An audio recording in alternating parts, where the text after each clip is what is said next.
everybody, I'm Tim Mooney. I'm back with episode 7 of Shakespeare's Dirty Jokes. This time around, Act 2, Scene 3 of Twelfth Night. I just spent the summer bringing my latest one-man show, Breakneck Twelfth Night, to a bunch of festivals, picking up some terrific reviews, and throughout the summer, the number of dirty jokes and confused sexual situations Shakespeare snuck into like every scene inspired me to do this series, and Act 2, Scene 3 may be the dirtiest of them all.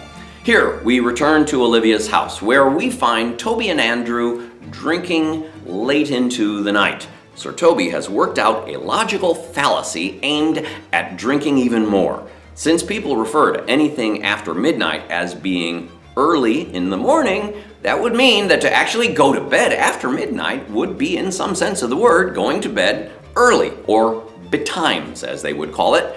Since then, it is too early to go to bed, they must stay up and drink more. Toby calls for Mariah to bring more wine, but instead, Festy, the clown, shows up at the door. Sir Toby shouts out, "Welcome, ass!" Shakespeare tosses the word ass around in this play almost as much as he does in Midsummer Night's Dream, a play that actually features a donkey. Yes, in Shakespeare's day, ass and donkey are used interchangeably, and we can be pretty sure it also referred to one's rear end, given that the human who ended up as Shakespeare's donkey character in Midsummer Night's Dream was actually named Bottom. Toby immediately tips Festy with a sixpence to get him to sing a song. People tip Festy a lot in this play. I can think of 4 instances like right off the top of my head. Playing the clown or fool seems to have been a lucrative occupation, and Festy seems to have a large number of clients. Festy sings "O Mistress Mine" about a roaming woman who he wants to stay with him, concluding that what's to come is still unsure, youth's a stuff will not endure. While what's to come is probably not playing on our modern sense of that word, although I wouldn't necessarily bet against it, to suggest to one's mistress that youth's a stuff will not endure really does sound like a man encouraging his mistress to have sex with him now, while all the equipment is still functional. Toby asks for another song, and Sir Andrew requests one that is called "Hold Thy Peace." Shakespeare never actually provides us with lyrics to "Hold Thy Peace," so I've proceeded under the assumption that "Hold Thy Peace" is actually all that Festy manages to sing before Mariah breaks in to complain about their caterwauling. Caterwauling being to make a howling or wailing noise like a cat. But also, this is not the only time that the phrase "hold thy peace" is played upon in Shakespeare. In King Lear, the fool, yes, yet another fool, but probably played by the same actor, laments that sometimes he gets whipped for lying and sometimes for holding his peace. We suspect that getting whipped for holding your peace may be a punishment for getting caught amid a particular intimate gesture best kept to oneself.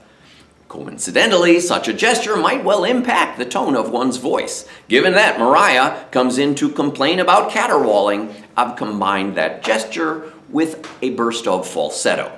And while we are on that topic, amid their drunkenness, Malvolio comes in to complain, threatening that his lady Olivia will respond to their debauchery by bidding them farewell. To which Toby, furious, tells Malvolio to go rub your chain with crumbs.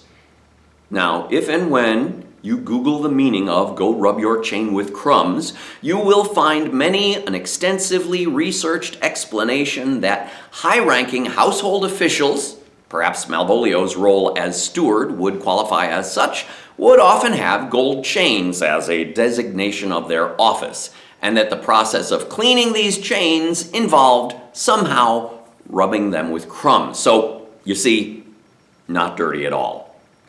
And yet, just because you can explain something away with an innocent meaning does not guarantee that it's not intended salaciously. I believe that this is one of those instances in Shakespeare where, though there is an inoffensive explanation to the activity, that described activity is intended to be understood metaphorically.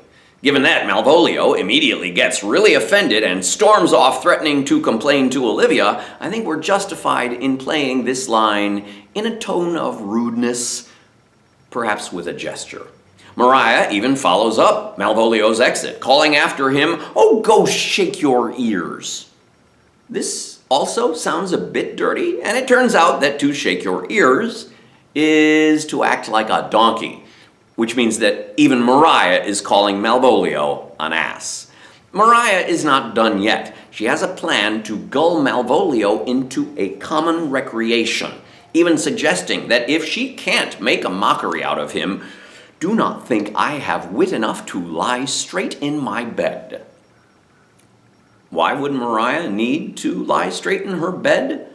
Well, there are several options to what lying crooked in her bed might signify, but I would assume that her straightness probably alludes to lying with her legs together. Shakespeare often refers to human beings as forked creatures, which suggests that the main core of the body is straight, while the legs head off in two directions, i.e. forked or crooked. In the play King Lear, the king asserts that unaccommodated man is no more but such a poor, bare, forked animal.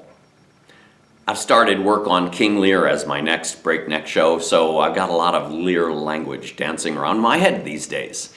And finally, as the scene draws to a close, Maria comes up with a plan to make a fool out of Malvolio. Toby guesses what she has in mind, and she acknowledges that her plan is indeed a horse of that color. Sir Andrew cannot resist the obvious joke, noting that her horse shall now make him an ass, to which Maria replies, "Ass, I doubt not." This may not be Shakespeare's intent, but I can't help feeling that ass, by this time, in Maria's mind, may be turning towards an even dirtier interpretation. I don't actually know if they used ass to mean as many things as we tend to use it for now, but Shakespeare doesn't tend to tell the same joke over and over, and with the number of times Shakespeare has now gone back to that well, your audience may start to imagine some other connotations. And so, with all of that in mind, here's Act 2, Scene 3 of Breakneck Twelfth Night. Scene 3, Olivia's house. Enter Sir Toby Belch and Sir Andrew Aguchi. Sir Andrew, to be up after midnight and to go to bed then is early. Therefore, to go to bed after midnight is to go to bed betimes. Let us therefore eat and drink. Maria, a stoup of wine. Enter Festi. Oh, welcome, ass. Now, let's have a catch. There's sixpence for you. A song. Oh, Mistress Mine, where are you roaming? Oh, stay and hear your true love's coming, that can sing both high and low. Trip no further, pretty sweeting, journeys end in lovers' meeting, every wise man's son doth know. What is love? 'Tis not hereafter, present mirth hath present laughter, what's to come is still unsure. Youth's a stuff will not endure. A mellifluous voice, but shall we make the welkin dance indeed? Shall we rouse the night owl with a catch? For certain, begin, fool, it begins, hold thy peace. I shall never begin if I hold my peace. Good faith, begin. Hold thy peace. Enter Maria. What a caterwauling do you keep here? If my lady have not called up Malvolio and bid him turn you out of doors, never trust me. Am I not consanguineous? Am I not of her blood? Tilly Valley. Oh, the 12th day of December. Enter Malvolio. My masters, are you mad? Do ye make an alehouse of my lady's house? Is there no respect of place, persons, nor time in you? We did keep time, sir, in our catches. Sir Toby, my lady bade me to tell you that though she harbors you as her kinsman, she is nothing alive to your disorders. If you can separate yourself and your misdemeanors, you are welcome. If not, she is very willing to bid you farewell. Out a tune, sir! art any more than a steward? Dost thou think because thou art virtuous there shall be no cakes and ale? Go rub your chain with crumbs. Mistress Mary, if you give means for this uncivil rule, my lady shall know of it by this hand. Oh, go shake your ears. Sweet Sir Toby, for Monsieur Malvolio, if I do not gull him into a common recreation, do not think I have wit enough to lie straight in my bed. The devil a Puritan that he is, he thinks all that look on him do love him. I shall drop in his way some obscure epistles of love. I can write very much like my lady, your niece. We can hardly make distinction of our hands. I smell a device. He shall think my niece is in love with him. My purpose is indeed a horse of that color, and your horse shall now make him an ass. Ass, I doubt not. So that's Act 2, Scene 3 of Breakneck Twelfth Night. Next week, we're back to Orsino's palace with even more confusion between the Duke and his boy, Cesario, who is secretly the girl, Viola. Once again, I'm Tim Mooney with the Timothy Mooney Repertory Theater, and I bring these breakneck shows to theaters around the United States. I would love to come and perform for you in your school or group. You can also find my work online at timmooneyRep.com with video versions at breakneckshakespeare.com.